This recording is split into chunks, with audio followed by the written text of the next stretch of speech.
Okay, 9 o'clock. My name is Jim McIntyre, Councilor Ward 5. I'm going to chair a public meeting today, Wednesday, October the 19th. We'll call the meeting to order. Are there any disclosure of pecuniary interest? Seeing none. We'll move on to the public meeting. Or C1.1, public meeting zoning bylaw Z2409-1198 Dunn's Line.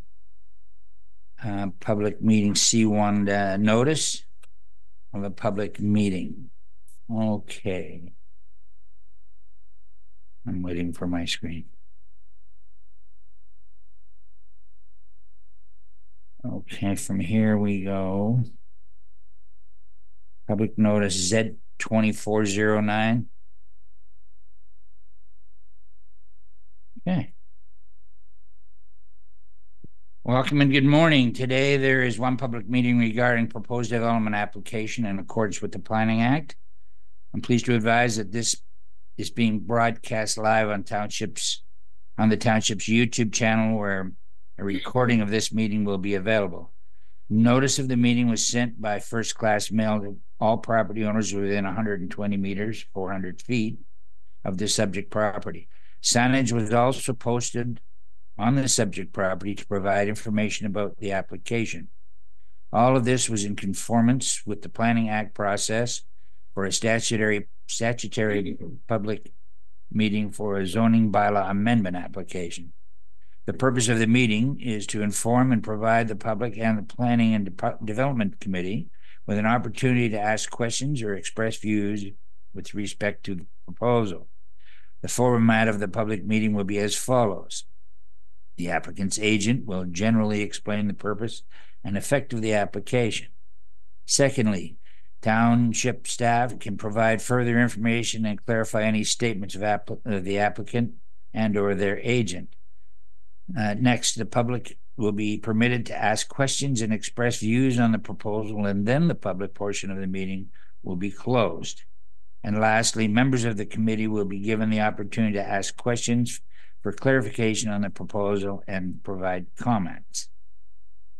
At the conclusion of the meeting, the applicant, their agent, and if required, township staff will be given the opportunity to respond to the questions and comments received. No decision will be made today at the public meeting on the proposed zoning bylaw amendment application. Following this meeting, the information obtained, including questions and comments submitted by the members of the public and committee, will assist the township to determine the next steps. The township is the approval authority for the proposed zoning bylaw, for which this committee may recommend the bylaw to be considered by council or ask for additional information prior to council's consideration. If in the future, township council decides in favor of the application by adopting recommendations from this committee, members of the public who have provided oral or written submissions but disagree with the decisions may be entitled to appeal the decision to the Ontario Land Tribunal, the OLT, under the Planning Act. Individuals attending the public meeting in person or by YouTube, Zoom, or telephone may email or call the Township Planning Department to submit contact information to receive notice of the decision on the application. The public meeting for 1198 Dunn's Line zoning bylaw amendment application. I will now call on the applicant's agent, Josh Morgan from Morgan Planning and Development, to please present the information provided within the item C.1.3.1 of the agenda package and explain the purpose and effect of the application. Mr. Morgan. Good morning. I believe I'll turn the microphone on for all those watching on YouTube. My name is Josh Morgan. I'm a registered professional planner. Thanks for having me here this morning. The name of our company is Morgan Planning and Development, based here in Aurelia. And I'm here today representing Jessica Stuart and Curtis Hill, who are the owners of 1198 Duns Line. So if we just turn our attention to the screen here, the initial slide of our PowerPoint presentation illustrates the subject property. So members of council and the public can see that the property is just to the east of the Coldwater settlement area. It's about a 60-acre parcel of land, primarily agricultural, situated on the west side of Duns Line, south of Upper Big Chute Road and north of Southhorn Road, for context. So what I will do is I'm going to abbreviate my presentation today because it's a very straightforward application.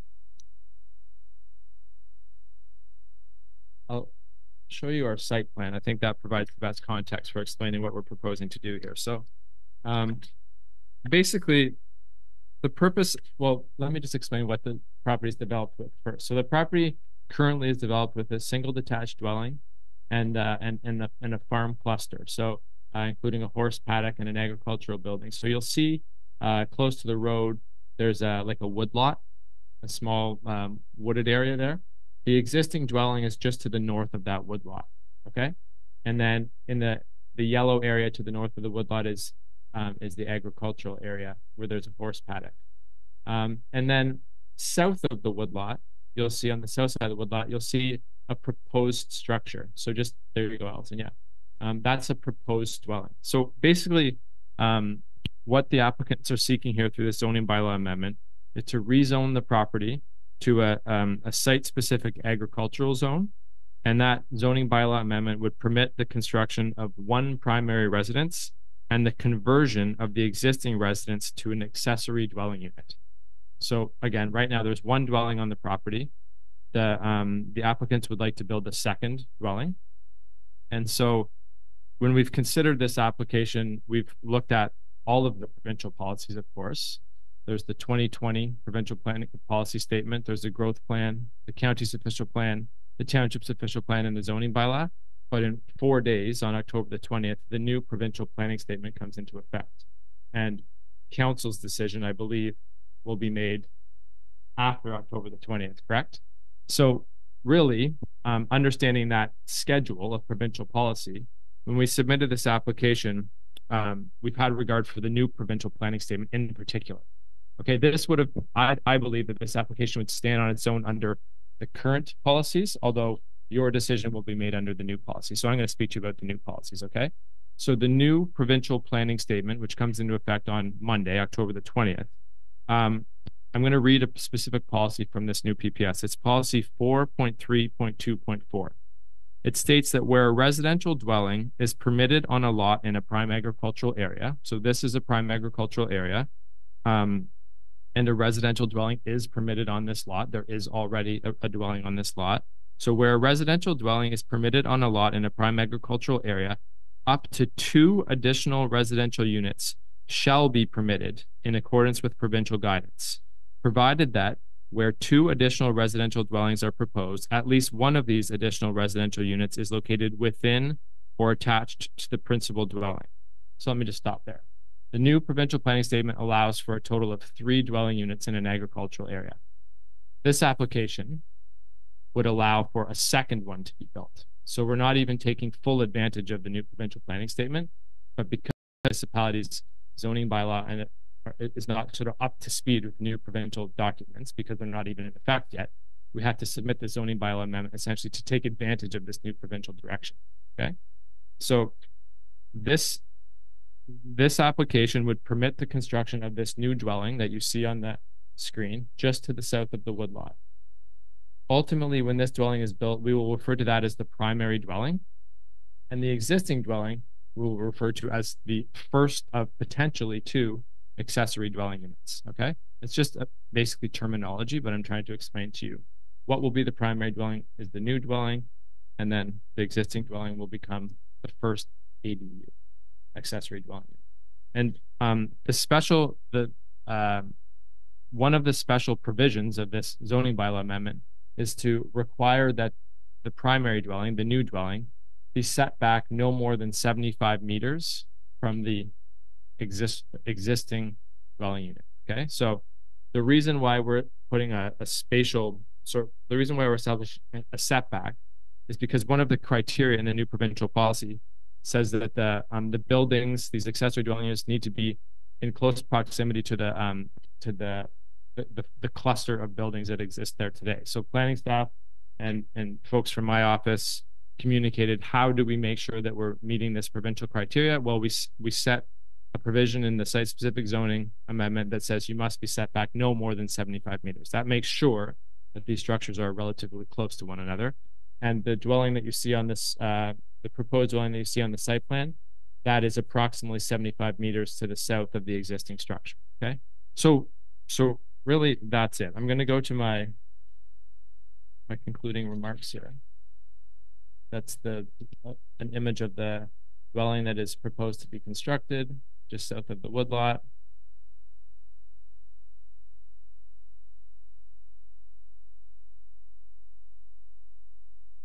Property zoned agricultural, designated agricultural by the township's official plan. And submitted, of course, before submitting this application, our office prepared a full planning justification report, had regard for the 2020 PPS, the growth plan, the county's official plan, the township's official plan, the township zoning bylaw, and as I mentioned, the new provincial planning statement. So just concluding remarks here. So it's my opinion that the application conforms to the intents and the policies of the Township of Severn's official plan, the Township of Severn's adopted official plan, which I know is sitting at the county right now awaiting approval, the County of Simcoe's official plan, both the 2020 and the 2024 PPS, and also the growth plan for the Greater Golden Horseshoe. The proposed rezoning will permit the construction of one primary residence and the conversion of the existing residence to an accessory dwelling unit. The application is supported by recent updates to the Planning Act, which directs municipalities to update their official plans by permitting accessory dwelling units within existing dwellings and within accessory buildings. In my opinion, the proposed development is compatible with surrounding land uses and with the rural character of the area. And I suspect that you'll be seeing multiple zoning bylaw amendment applications just like this coming before council in the next months and years to come. That's all that I have for you today. I wanted to keep my remarks brief, but I'm happy to answer any questions that you have. Thank you. Thanks, Josh. We'll go now to the township planner, Brad Oster. Do you have anything further to add to materials and information presented by Mr. Morgan? Thank you, Chair, and good morning to the committee. As Mr. Morgan spoke to, township staff have worked with the property owners' agents from Morgan Planning to ensure this application conforms and is consistent with all of the applicable policies, including the 2024 PPS. This was done in an effort between both staff and the property owner's agent to avoid delays on this file. The committee should be aware that there have been some changes to the application since the notice was given. Initially, it was proposed to be a second dwelling, but given the 2024 PPS, as Mr. Morgan explained, some changes and modifications to the amendment were made to address that policy. Township staff are of the opinion that those changes are quite minor and that no additional notice would be required in order to satisfy the requirements of the Planning Act. And we have included an acknowledgement of this in the motion for committee's consideration. I would just add that a septic letter was received from a licensed septic installer that confirms that the proposed development can be appropriately serviced with an individual on-site septic. Morgan Planning has prepared the PJR, as Josh had mentioned, together with an addendum letter speaking to the updated 2024 PPS and evaluates the application against those policies. Township staff do generally concur with the planning justification presented for this application and are recommending approval as modified. Should the committee have any questions, happy to answer. Thank you.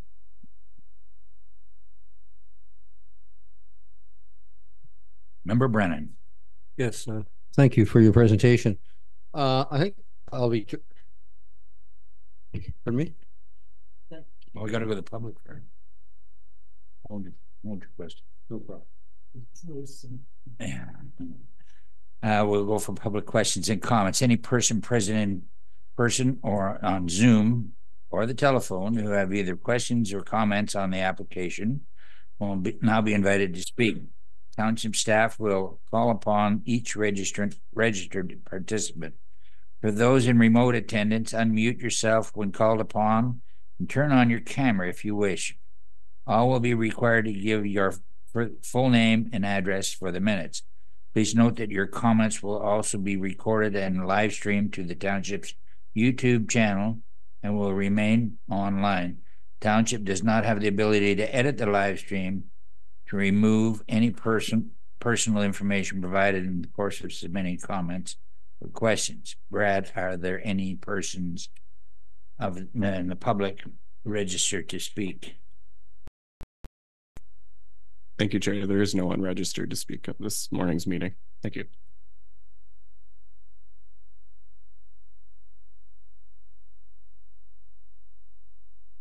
As of Tuesday morning, there were no members of the public. And so if there are any members of the public who did not get called and would like to speak, please unmute yourself now. Or for those in person, please approach the microphone and give your name and address for the minutes. Okay. Could the township planner please summarize any additional correspondence that has been submitted on the application and provide any further information? Over to Brad. Thank you, Chair. The only additional correspondence received was from Enbridge, just stating no objections to the application. Mr. Morgan, do you have anything further? I do not. Thank you. Now, do any members of the committee have any comments? Now I'll address Mr. Brennan. Thank you. Yes. I think my questions should be directed to Brad. So this 75-meter proximity matter, is this a locally determined number? And is it something that could be readily challenged by anyone to be 150 or 500 or whatever? Like, where does this number come from? And how is it defensible in terms of any challenges at an OT level?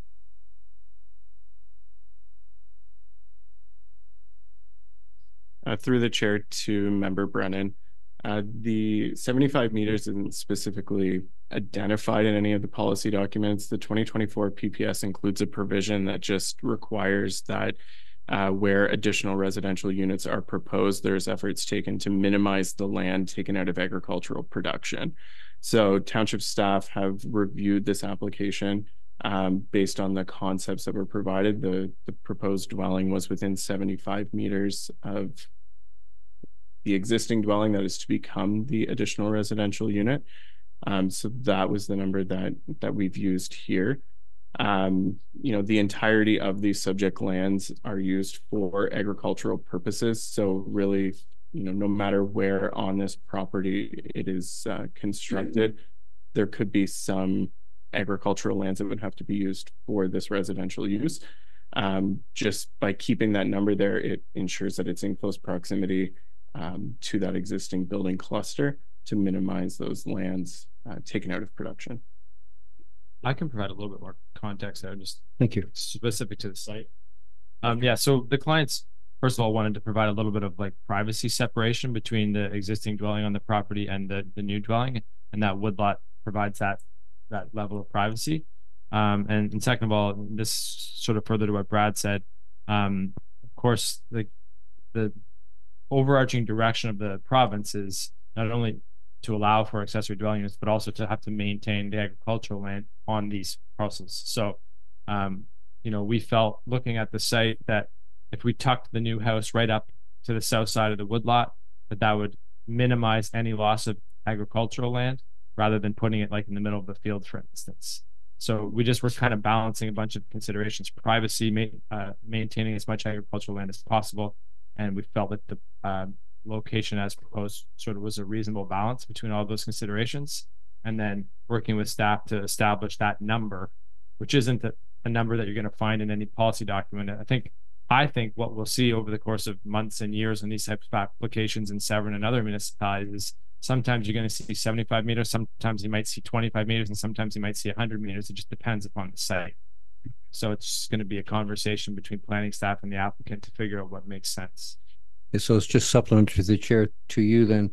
So if a third resident was to be put on this property, it could be 100 meters.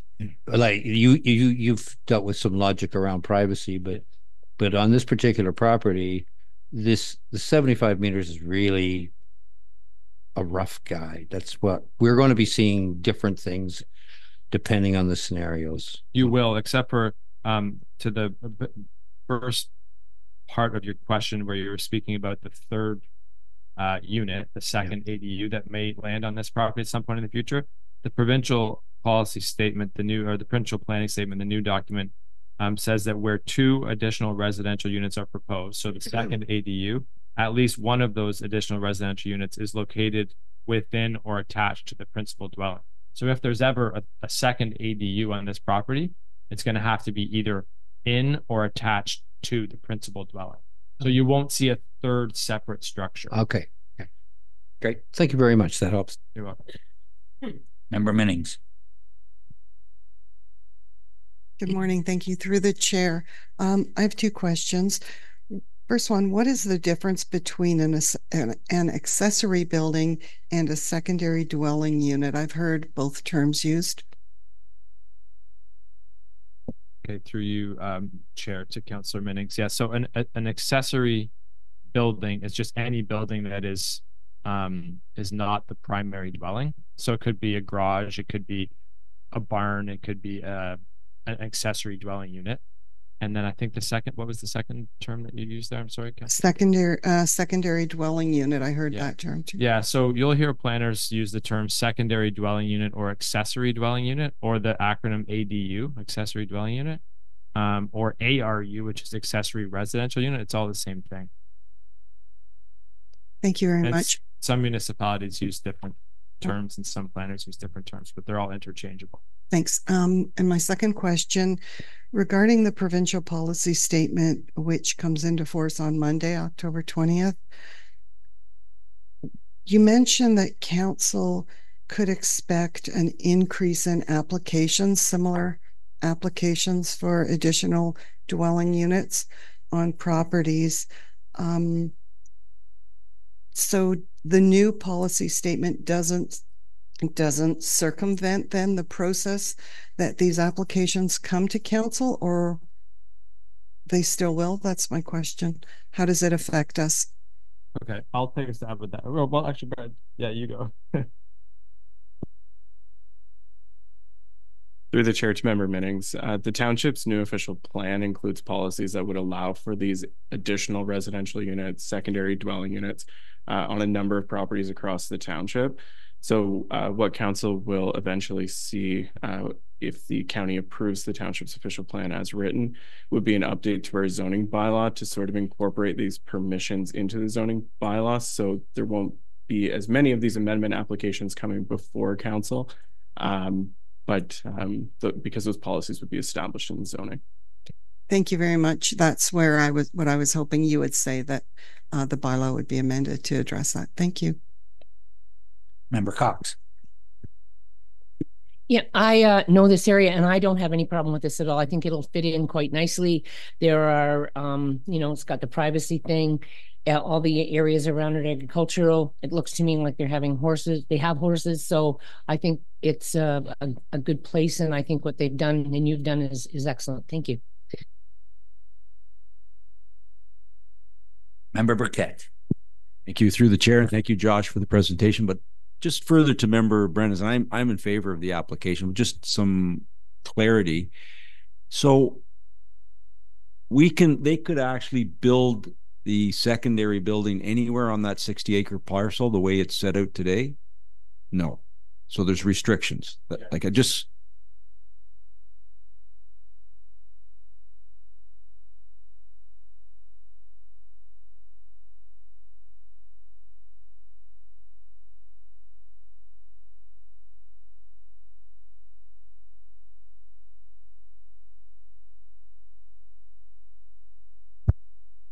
so that's a bylaw that we have in our, that's what I'm confused about, because I know. So in moving forward, if there's other applications, are they going to be allowed to place a accessory building anywhere on that piece of property. Through the chair, perhaps I could speak to that comment from member Burkett and Mr. Morgan. Currently, the township zoning bylaw does not permit these additional residential units unless they're in the form of an accessory apartment, which has to be attached to the dwelling. As Mr. Oster tried to explain earlier as well, you know, the future, we will see a lot more of these coming forward, but hopefully we'll have those provisions built into our zoning bylaw so we won't see them here in front of this committee. The new provincial planning statement, the new PPS that comes into effect on Monday, it establishes certain criteria. One of those being that it has to be within the existing building cluster, I believe is the exact wording. So that's, of course, like everything in planning, subject to interpretation. That's a gray area. So I think as Mr. Morgan or maybe it was Mr. Oster, someone said earlier, every application may be different. It's just going to depend on the property. For example, on this property, the existing house is already quite close to the paddock for the horses, the barn for the horses, etc. So there was really no opportunity to put a house directly, an additional house, whatever we're going to call it terminology wise, right next to the existing house because that agricultural building stock is already there. Whereas we see on other farms, it's quite common for the barn to be, you know, 50 or 60 or 70 meters away from the house. There's that bit of separation. So if the property was like that, then someone like Mr. Morgan and Plant Township staff would be saying, well, no, you need to put that other dwelling as close as you can to that building cluster that's already established. So it's really going to depend what's already on the property.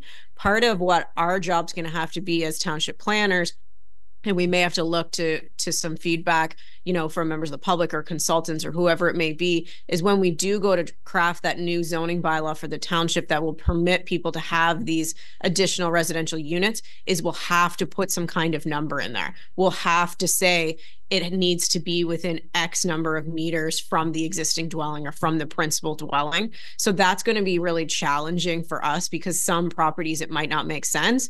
And therefore, although we won't see those types of applications coming to this committee, we probably will see those types of applications going to the Committee of Adjustment because people will be looking to vary whatever number we come up with. Because if we come up with 75 meters, which is just so happened to work for this property, the next person's going to come along and it's going to make sense for their property that it's 80 meters, or it's going to make sense for somebody that it's 20 meters. It's just all going to be, our properties are all so different in this township. It's going to be very difficult to establish that standard going forward. So for this specific property, we felt like the 75 meters made sense. So supplementary, if I may, and thank you, Katie. And that's my point. There again, a gray area. The province has given us the latitude to allow these accessory buildings or extra homes, but they haven't given any thought as to where we're going to place them. So now what I see is our staff struggling with someone that comes to the front desk that wants to put their building where we won't allow it. And I don't know how we're going to arrive at that magic number. I know in Clearview, they've got 150 feet from the principal residence.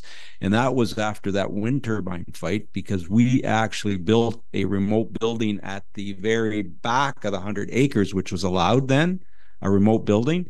But, you know, when they looked at the application, they came in and had a new bylaw drafted, which only allowed 150 feet from the principal residence. So it's going to be interesting to see how this unfolds, but it's too bad the province didn't give us a set guideline so that we didn't have those disputes from our residents coming to the front desk.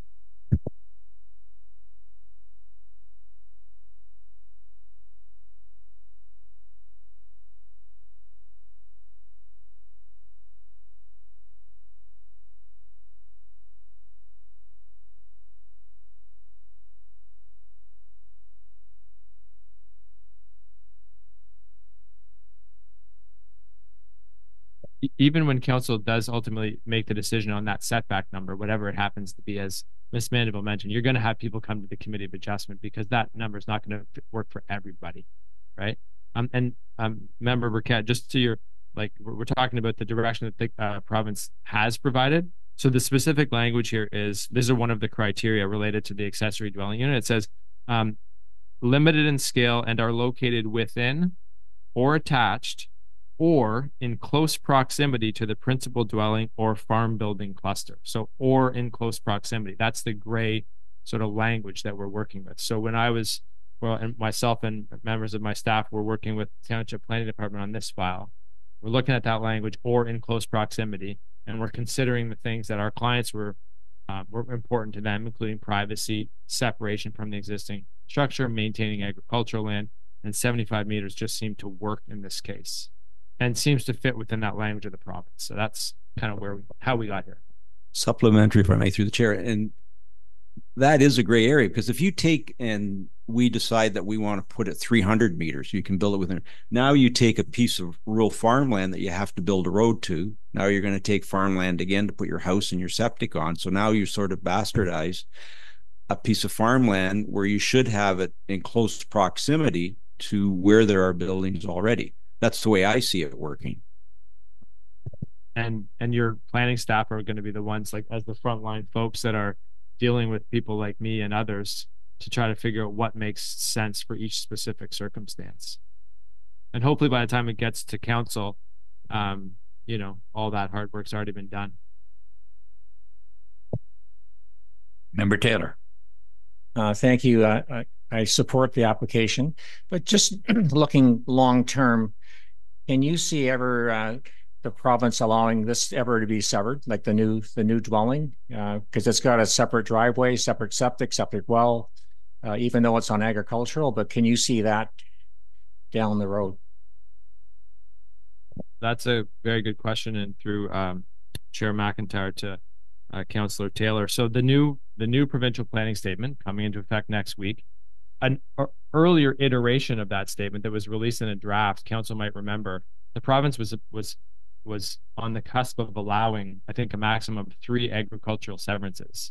And due to pressure from agricultural interest groups, the province backtracked on that. And now we're back to where we were, have always, well, so not always, where we have been in the recent past. You can't create residential lots in agricultural areas. So I think that at least for the time being, until a new provincial policy comes out, you will not, like, I could not come forward to the Committee of Adjustment after this house is built and have a consent application approved for a severance of this house. It wouldn't be approved because the policies don't support it. So 5 years from now, who knows? But right now, no.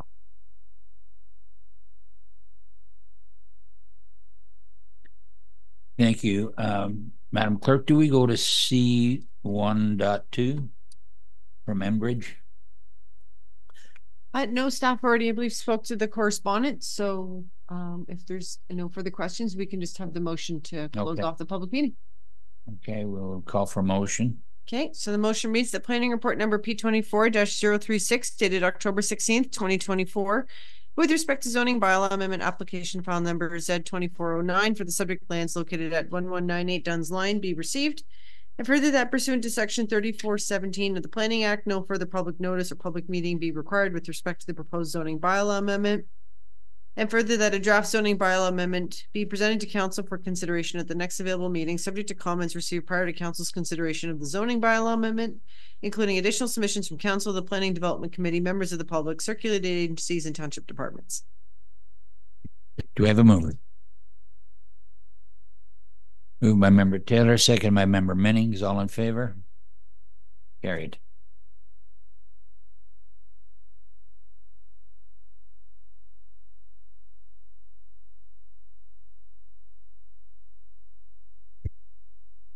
If there are no further questions or comments, I declare the public information meeting on this proposal closed. Okay.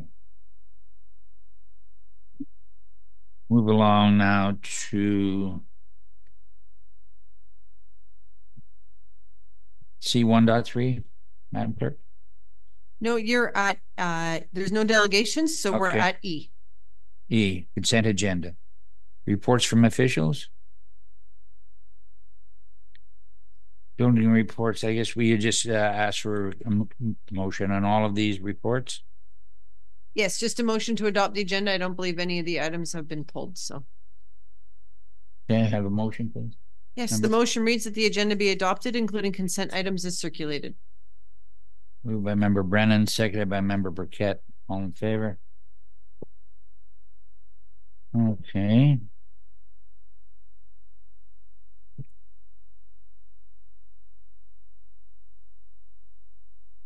Any new business? I believe you missed item G1. Okay, Mr. Chair? reports from officials.